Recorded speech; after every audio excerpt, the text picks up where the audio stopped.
नमस्कार, मैं गुप्तेश्वर पांडे, डीजीपी बिहार। ये वीडियो इसलिए बना रहा हूं कि बहुत लोगों को कंफ्यूजन है कि तीसरे चरण के लॉकडाउन में शायद कुछ छूट है। कोई छूट नहीं है, कोई छूट नहीं है। तीसरे चरण का लॉकडाउन भी वैसे ही है जैसे पहले चरण का लॉकडाउन था। आम आदमी के लिए कोई छूट नहीं है। केवल ऑरेंज जोन में कुछ कंस्ट्रक्शन एक्टिविटीज, कुछ सरकारी कामकाज के लिए अलाउ किया गया है।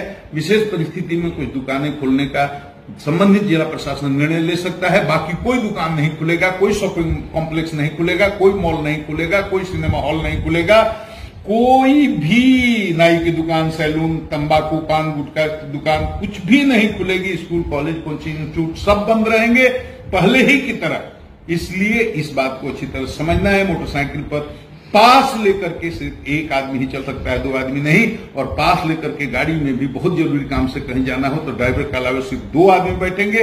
जिससे ज्यादा आदमी बैठ ही नहीं सकता। एक स्टेट से दूसरे, एक जिले से दूसरे जिले में तो आप जा ही नहीं सकते बिना पास के। बहुत जरूरी होने पर मेडिकल ग्राउंड पर आपको पास इशू होगा, लेकिन उसमें भी ख्याल रहे ड्राइवर के अलावा सिर्फ दो आदमी। अब छूट किसको है? सभी प्रकार के मालवाहक वाहन चलेंगे, सामग्री ढोने वाले वाहन चलेंगे और रक्षा सुरक्षा संबंधी आपातकालीन सेवाएं चालू रहेंगी और आवश्यक सेवाएं चालू रहेंगी जैसे पहले चालू थी। मजदूर भारी संख्या में आ रहे हैं। हमारे भाई बाहर से बहुत परेशानी से आ रहे हैं। बहुत परेशानी, बहुत कष्ट को उन्होंने भोगा है, झेला है। उनकी पीड़ा से हम अवगत हैं। उनसे हाथ जोड़कर प्रार्थना करते हैं कि यहाँ जो व्यवस्था बनी है उसके अनुसार सहयोग करेंगे। सीमा पर आएंगे, उनकी स्क्रीनिंग होगी, उनके खाने पीने की बहुत ही अच्छी व्यवस्था है। सम्मान के साथ उनको उनके ब्लॉक में ले जाया जाएगा। वहां क्वारंटाइन सेंटर बना है, वहां वो रहेंगे, खाएंगे, पिएंगे और जितने समय तक का समय बिताना है उतना बिता करके सुरक्षित अपने घरों को जाएंगे। इसमें पुलिस प्रशासन का, डॉक्टर का, स्वास्थ्य सेवा से जुड़े हुए सभी कर्मचारियों का पूरा सहयोग करेंगे। कहीं विवाद नहीं, कहीं झंझट नहीं। हमारे लोग भी बहुत कठिन परिस्थितियों में जान जोखिम में डाल करके काम कर रहे हैं। आपके प्रति पूरी हमदर्दी है, लेकिन हम आपको बचाने के लिए, बिहार को बचाने के लिए, इस देश को बचाने के लिए हम आप पर ये जागृति कर रहे हैं।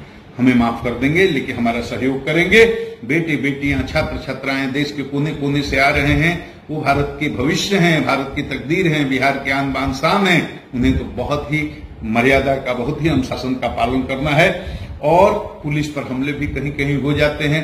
मैं उन लोगों को कहना चाहता हूं कि पुलिस पर, प्रशासन पर और मेडिकल के कर्मचारियों पर कोई भी अगर हमला करता है बहुत ही जघन्य अपराध है। उनके साथ सख्त कानूनी कार्रवाई की जाएगी।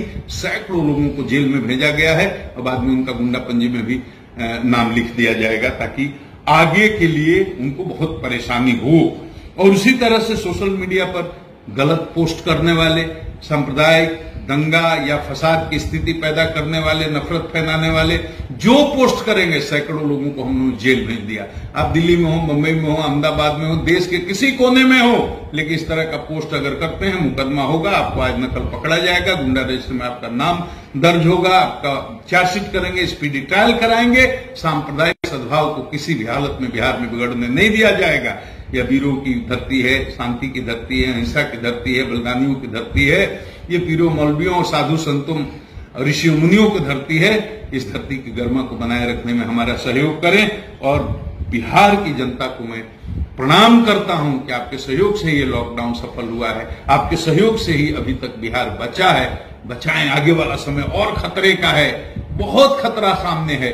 अगर आप अगले 15-20 दिन तक बिहार को बचा लेंगे तो हम सब बच जाएंगे, बिहार बच जाएगा, ये देश बच जाएगा। आप सबको प्रणाम।